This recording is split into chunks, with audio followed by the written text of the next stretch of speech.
आणि आता बातमी विशाळगडावरील अतिक्रमणाच्या मुद्द्यावरून तापलेल्या वातावरणाची।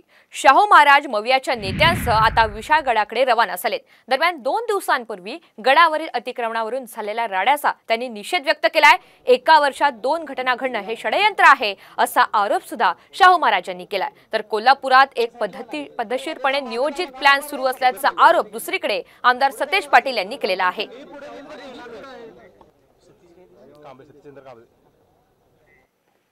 शाहूंच्या नगरीमध्ये आता हे वर्षात दुसऱ्यांदा होणार म्हणजे त्यामध्ये काहीतरी षडयंत्र आहे यात काही प्रश्न नाही आहे आणि त्याला आपल्याला तोंड ह्या पुढेही द्यावं लागणार आहे। कोल्हापूर ही शाहू महाराजांची नगरी आहे, पुरोगामी नगरी आहे। सातत्यानं इथल्या लोकांची मानसिकता ही पुरोगामी विचाराची आहे। जातीवादला थारा इथे दिला जातो।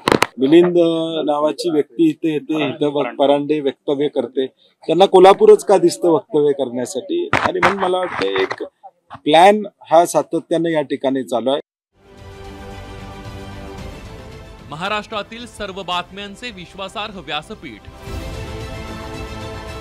सकाळच्या सर्व सोशल मीडिया प्लॅटफॉर्मला लाईक, फॉलो आणि सबस्क्राईब करा।